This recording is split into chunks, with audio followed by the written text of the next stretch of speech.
Let's make a sword and sorcery film for those who do not like violence, do not like the signature bikini armor, and do not like objectification. Most of all, do not like the titular character's backstory and origin of powerlessness and romance, and overcoming it. Let's make a movie with a box office of 200,000. Yes, that's right, 200K, not 200 million, just to make sure that sinks in. Making this one of the year's biggest financial flops, making it one of the biggest failures in popular fantasy of all time. And let's just make something abundantly clear. They took every step they could to ensure this movie was going to be the disaster it was always born to be. There's a lot of misconception about Red Sonja around Conan in general. The mainstream expectation is of a simple, bare-bones sword and sorcery, hot busty women being objectified, big dumb strong dudes killing things because when you look at the cover, or in general at 70s or 90s fantasy art, catered to dudes. Had an iconic cool factor, where barbarians are massive male power fantasies, where the chicks are hot, exotic, and seductive, where the monsters are terrifying and merciless, where we could have a race, like the Drow or Druchii, which were entirely, utterly cruel, evil, complete menaces that were feared in their respective worlds.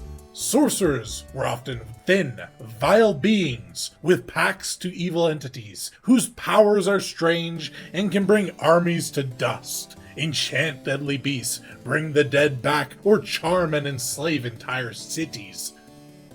This was from an elden time, when tropes and stereotypes were used to effect. Back in a day, when a physical fighter was expected to be a muscular, agile master of weapons. But thankfully, we have been socially enlightened in the 2020s, or as they say, educated. We now know it should not be hard to believe in a world with dragons and magic fireballs that a fat slob in a wheelchair is equally as competent in traversing dungeons and engaging in melee combat as John McMuscleman. Gonna be blunt in the most unpleasant way possible about two things here. To the woke trash destroying fiction, if this had been an 80s style fantasy romp with an overly sexy woman, cheesy dialogue, lots of violence, and not much substance, exactly what you would expect from the most stereotypical sword and sorcery, nothing but fun and energy, it would have been a stunning success. Turns out, you can make a movie to appeal to the intended audience, and it'll work. Sort of like selling round wheels for cars. Most car drivers aren't looking to replace a flat with a peeled cucumber. Even in the script, if it were mind-numbingly stupid, as it possibly could be, stupid, sexy Red Sonja would have packed cinemas for weeks. And we know this is the case, because this works exactly this way for women. The female versions of this sort of intellectual vapidity prove that this is the case with the likes of Barbie, 50 Shades of Grey, Twilight. If you make a film that caters to the most general broad audience, it can do easily, very, very well, as long as you know what that audience is. Red Sonja is violence, adventure, sex appeal, and conflict, and it would have been one of the best movies of the year. The moment that one of these Hollywood executives realizes that making something audiences want to watch will cause audience to want to watch it, that executive is going to become the next Michael Bay or George Lucas overnight. And that's not a joke. This is going to happen at some point. And it's going to come from a movie that is probably not the smartest movie with the best acting and the best script, but it is still going to come from someone who is more intelligent than anyone currently working at Hollywood. Because that person will at least be intelligent enough to do the simple task of trying to make a movie with the best possible chance of success with the tools they have. They'll be trying to make a movie that people want to watch. Mind blown. Second, if Red Sonja had been an intelligent, cunning character, more reflective of the way Howard wrote his Conan masterpieces, mixing a simple, straightforward plot with intelligent characters and a mix of wit and physical prowess to overcome traps, wizards, magical monsters, and powerful foes, it could have still been an ugly girl boss success. Conan in the original short stories is not the simple barbarian you may know him from, the Arnold films, or that has become the iconic default that has inspired the likes of He-Man, Guts, half the shirtless action heroes of the 80s, and even the entire D&D barbarian class. He is someone who can survive powerful tests of strength and endurance, of course, as expected. However, he also deals with many underhanded plots and intrigues and is frequently described as cunning with a killer instinct. You make something that captures the tension, adventure, and personal journey of those short stories in the Conan universe, and you could still have a hit, even without needing to heavily rely on eye candy and the so-called incel gooner toxic male's cash money. But let's go one step further and be even more offensively blunt and honest. The preference is to mix both. Which, by the way, you can absolutely have an intelligent story, great characters, and a big titty redhead killing things all in one story. And if Hollywood wanted to save jobs, make money, do well, and revitalize our industry, instead of losing, half of your projects and having to fire half the people in Hollywood in about 5 years, you could revitalize your industry. You could put their top people to work doing exactly this. However, Hollywood wants to fail, and I do mean that. They want to fail.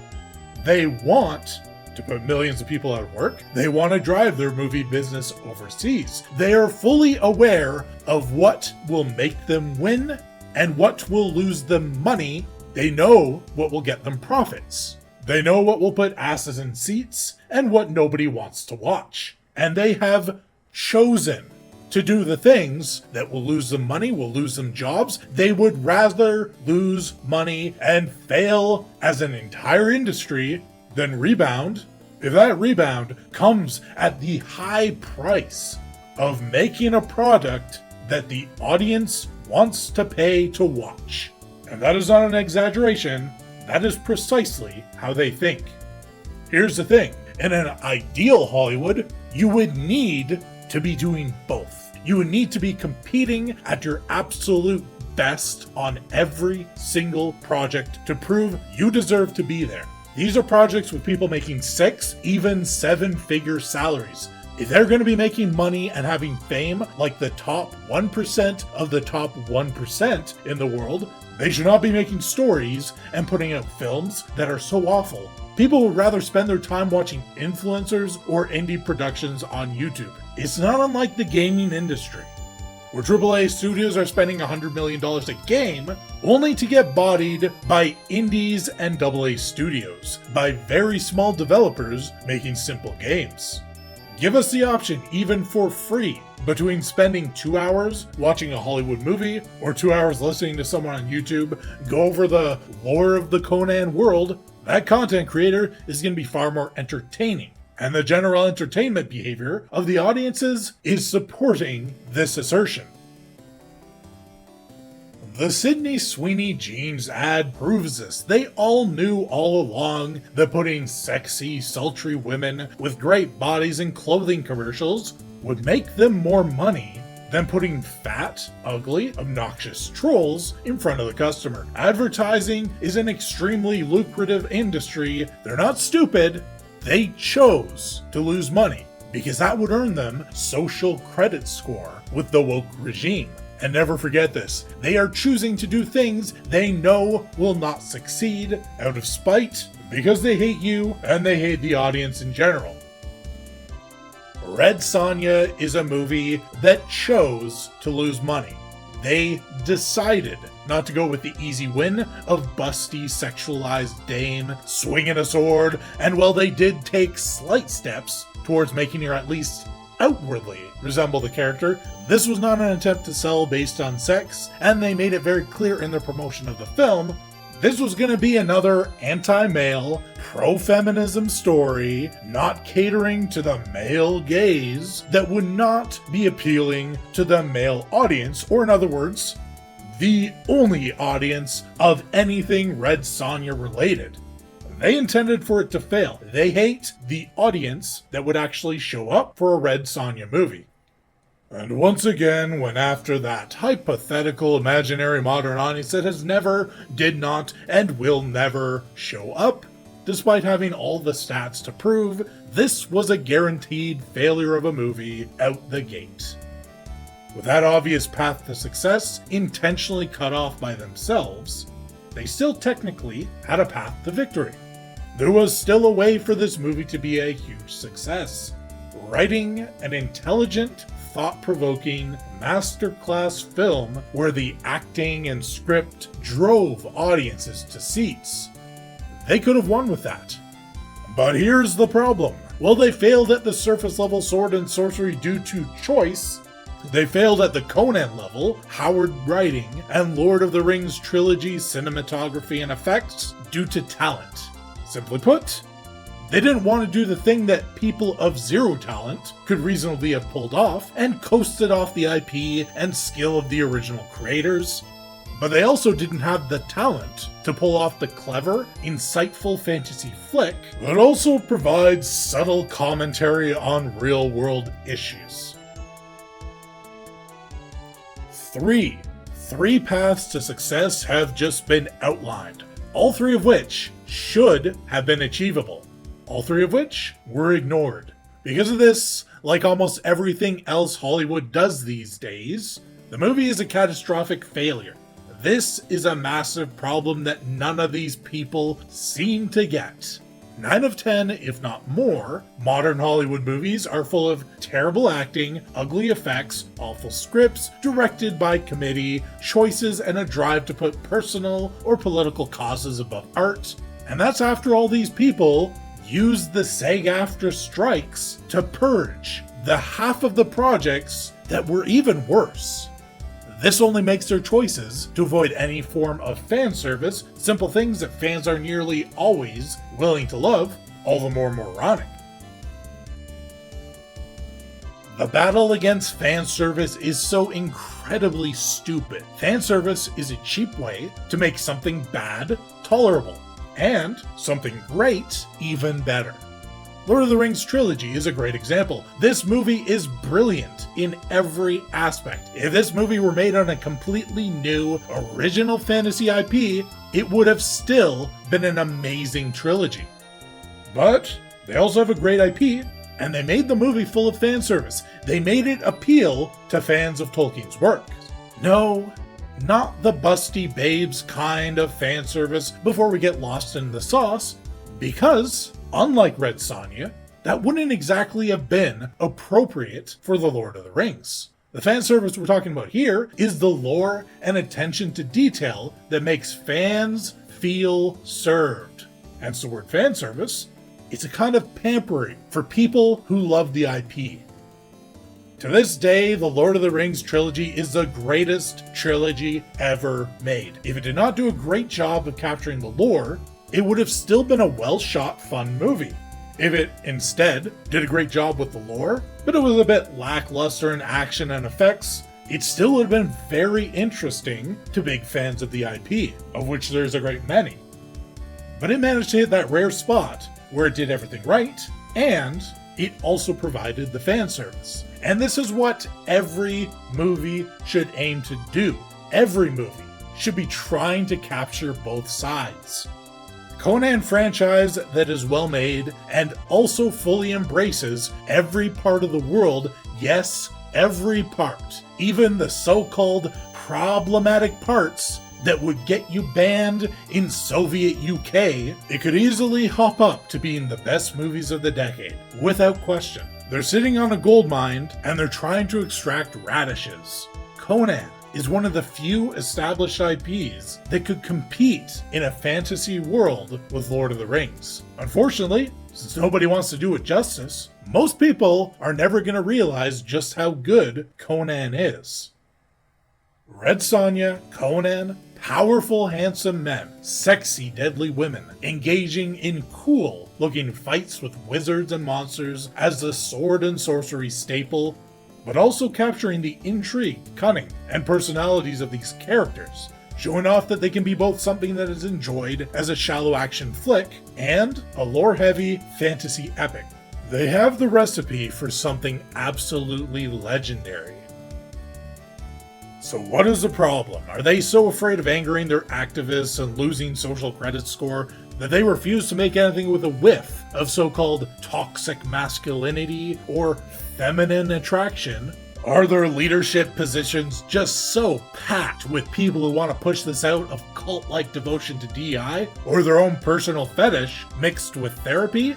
Do they just suck and lack any talent to create something decent? Ultimately, to us, it doesn't really matter why they are failing, only that they are failing, and they need to do something to fix it, and start making movies and shows for the audience rather than as pure products of self-indulgence, ego, and propaganda. It does, however, matter to them, because they have to fix this. And depending on the problem, the solution ranges from simple and easy to devastatingly near impossible. There is one more hypothesis for the systemic, widespread, consistent scouring of major IPs. They are intentionally buying up and ruining fantasy, comic books, video games, and sci-fi because everyone in Hollywood hates these things and hates making them. And they want to drive them so far into the ground that no investors will want them anymore. So they can go back to making so-called artsy, intelligent cinema, or at least what they think is intelligent. Now, logically, you might think, well, isn't there enough room for all of this? Why aren't the people at the top of this who like making this stuff just making it? Well, the people who don't want to make these weird artsy stuff, who want to make so-called nerd stuff, doing that. You have guys like Keanu Reeves and Henry Cavill, who both really like this stuff. And there's doubtless plenty more out there who love the nerd stuff, love the science fiction, love the fantasy, love comic books, that would be more than happy using these IPs and doing a much better job. But the problem is, from their perspective, these types of movies and games make all the money. So if they want money, and they do want money, they have to do these projects. But they believe that if all of the stuff that is being made is aimed largely at guys completely fails, then guys will have no options other than the artsy dramas and gross, dark romance fetish fantasies aimed at women. And without those options, guys will just have to start watching the same level of stuff that is aimed at the women. Now, you, having a brain, know this is the stupidest thing you've ever heard. The complete destruction of fantasy, sci-fi, and comic books of the franchises you love is not going to make you want to go and watch or play something made by the people who destroyed the things you love. It's not going to make you want to go and spend your time on something you have zero interest in. If someone kills your dog, you're not going to go and buy their cat. But they really believe this. They think if they can rid the industry of anything sci-fi, fantasy, comic book related, anything aimed at men, the stuff that currently has a niche audience and makes, at best, $2 million at the box office, will suddenly be making $500 million, like a comic book movie does now. They think if there's no Spider-Man at the cinema, the guy who watches Spider-Man is gonna have zero choice but to watch 50 Shades of Grey instead. Do they spend billions of dollars to snatch up every single major nerd IP only to disrespect them all, attack the fan bases, call the beloved parts of these franchises toxic and problematic, in need of change, and completely drive them into the ground, diminishing their value and interest? Yes. They did do that over and over without changing their strategy across the industry, across multiple corporations. This is systemic across the entire industry. It's an objective fact. This is what they did. But did they do this intentionally in order to ruin them so their own stuff would float to the top as the only option in entertainment, and thus force people to watch the modern audience slop they want to make? Was this their clever plot? Well, it sure looks like it, but that's still technically conjecture. is either that or the entire industry is full of complete morons, and at this point it's actually hard to tell. But what do you think? Like, subscribe, and leave a comment below. What major franchise could be huge, given the right talent and the will to make it well? Is fan service just dead? Would you watch Conan the Veterinarian, where Conan's an obese woman in San Fran with 50 cats and a grudge against capitalism? And yes, even leave a comment if you're one of those tens of people who watched and enjoyed the Red Sonja movie to bring it to its incredible $200,000 box office. But just know, I apologize for absolutely nothing.